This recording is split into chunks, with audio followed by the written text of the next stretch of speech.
Chapter 17. Sasi and the Three Sapphires. Because you and my son think so highly of Swami Sri Yukteswar, I will take a look at him. The tone of voice used by Dr. Narayan Chunder Roy implied that he was humoring the whim of half-wits.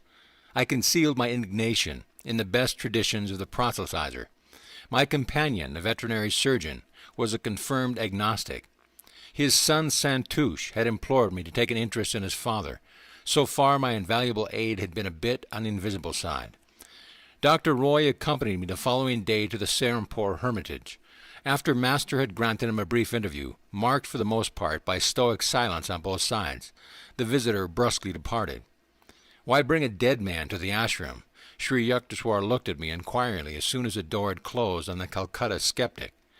Sir, the doctor is very much alive, but in a short time he will be dead. I was shocked. Sir, this will be a terrible blow to his son. Santouche yet hopes for time to change his father's materialistic views. I beseech you, Master, to help the man. Very well, for your sake. My guru's face was impassive. The proud horse doctor is far gone in diabetics, although he does not know it. In 15 days he will take to his bed. The physician will give him up for lost. His natural time to leave the earth is 6 weeks from today. Due to your intercession, however, on that date he will recover. But there is one condition. You must get him to wear an astrological bangle. He will doubtless object as violently as one of the horrors before an operation. Master chuckled. After a silence, during which I wondered how Santouche and I could best employ the arts of cajolery on the recalcitrant doctor, Sri Yukteswar made further disclosures. As soon as the man gets well, advise him not to eat meat. He will not heed this counsel. However, and in 6 months, just as he is feeling at his best, he will drop dead. Even that 6-month extension of life is granted him only because of your plea. The following day I suggested to Santouche that he order an armlet at the jeweler's. It was ready in a week, but Dr. Roy refused to put it on. I am in the best of health. You will never impress me with those astrological superstitions. The doctor glanced at me belligerently. I recalled with amusement that Master had justifiably compared the man to a balky horse. Another 7 days passed. The doctor, suddenly ill, meekly consented to wear the bangle. 2 weeks later the physician in attendance told me that his patient's case was hopeless. He supplied harrowing details of the ravages inflicted by diabetes. I shook my head. My guru has said that, after a sickness lasting 1 month, Dr. Roy will be well. The physician stared at me incredulously, but he sought me out a fortnight later, with an apologetic air. Dr. Roy has made a complete recovery, he exclaimed. It is the most amazing case in my experience. Never before have I seen a dying man show such an inexplicable comeback. Your guru must indeed be a healing prophet. After one interview with Dr. Roy, during which I repeated Sri Yukteswar's advice about a meatless diet, I did not see the man again for 6 months. He stopped for a chat one evening as I sat on the piazza of my family home on Gurpur Road. Tell your teacher that by eating meat frequently, I have wholly regained my strength. His unscientific ideas on diet have not influenced me. It was true that Dr. Roy looked a picture of health. But the next day, Santouche came running to me from his home on the next block. This morning, Father dropped dead. This case was one of the strangest experiences with Master. He healed the rebellious veterinary surgeon in spite of his disbelief, and extended the man's natural term on earth by 6 months, just because of my earnest supplications. Sri Yukteswar was boundless in his kindness when confronted by the urgent prayer of a devotee. It was my proudest privilege to bring college friends to meet my guru. Many of them would lay aside, at least in the ashram, their fashionable academic cloak of religious skepticism. One of my friends, Sasi, spent a number of happy weekends in Serampore. Master became immensely fond of the boy and lamented that his private life was wild and disorderly. Sasi, unless you reform 1 year henceforth, you will be dangerously ill. Sri Yukteswar gazed at my friend with affectionate exasperation. Mukunda is the witness. Don't say later that I didn't warn you. Sasi laughed. Master, I will leave it to you to interest the sweet charity of Cosmos in my own sad case. My spirit is willing, but my will is weak. You are my only savior on earth. I believe in nothing else. At least you should wear a 2-carat blue sapphire. It will help you. I can't afford one. Anyhow, dear Guruji, if trouble comes, I believe you will protect me. In a year you will bring 3 sapphires, Sri Yukteswar replied cryptically. They will be of no use then. Variations of this conversation took place regularly. I can't reform, Sasi would say in comical despair, and my trust in you, Master, is more precious to me than any stone. A year later, I was visiting my guru at the Calcutta home of his disciple, Naren Babu. About 10 o'clock in the morning, as Sri Yukteswar and I were sitting quietly in the second-floor parlor, I heard the front door open. Master straightened stiffly. It is that Sashi, he remarked gravely.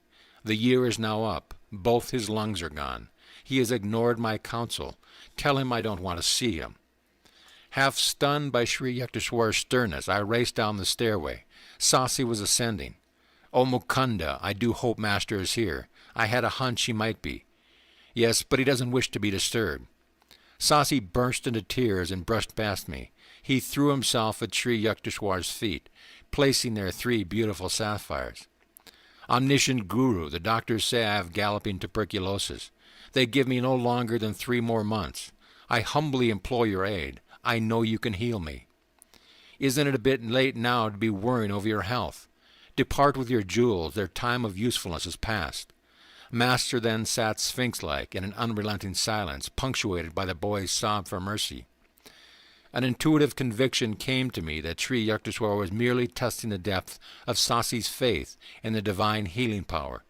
I was not surprised a tense hour later when Master turned a sympathetic gaze on my prostrate friend.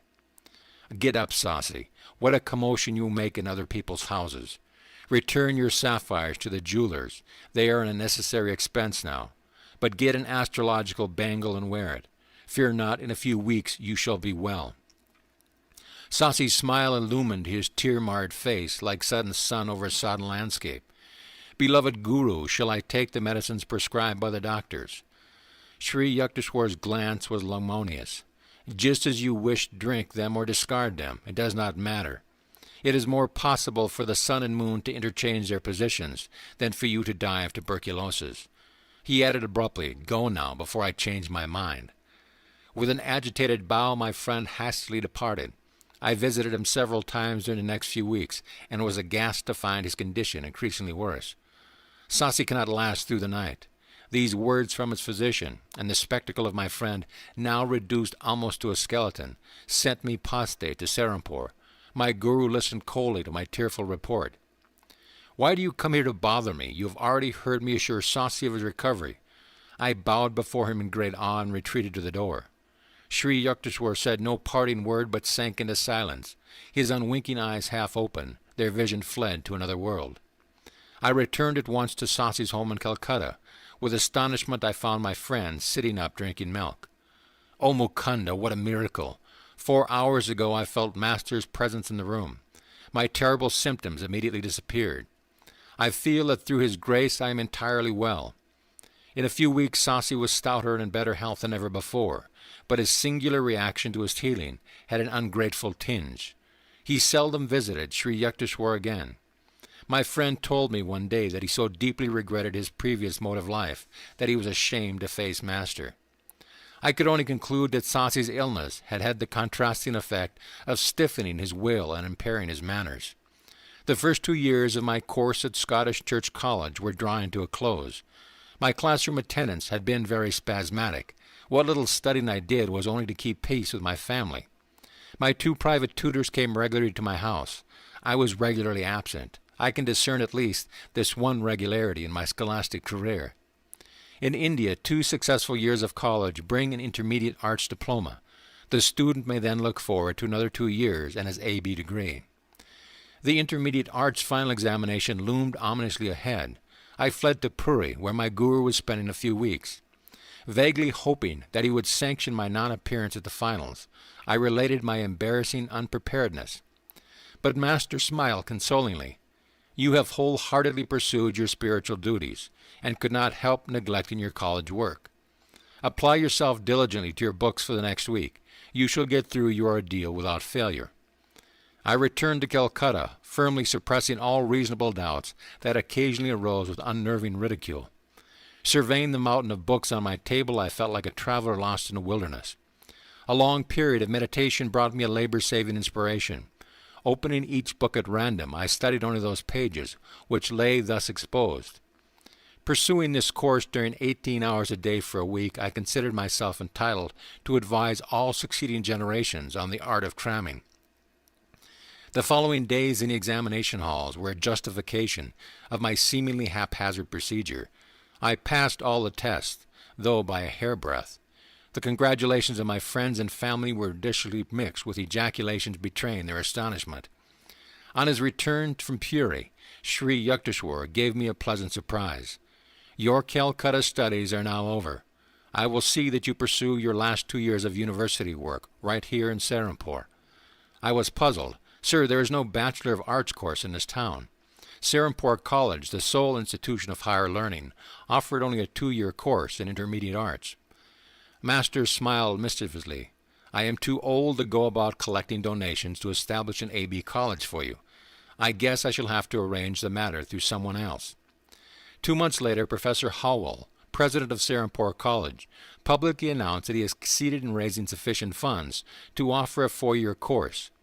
Serampore College became a branch affiliation of the University of Calcutta. I was one of the first students to enroll in Serampore as an A.B. candidate. Guruji, how kind you are to me. I have been longing to leave Calcutta and be near you every day in Serampore. Professor Howell does not dream how much he owes to your silent help. Sri Yukteswar gazed at me with mock severity. Now you won't have to spend so many hours on trains. What a lot of free time for your studies. Perhaps you will become less of a last-minute crammer and more of a scholar. But somehow his tone lacked conviction. End of chapter.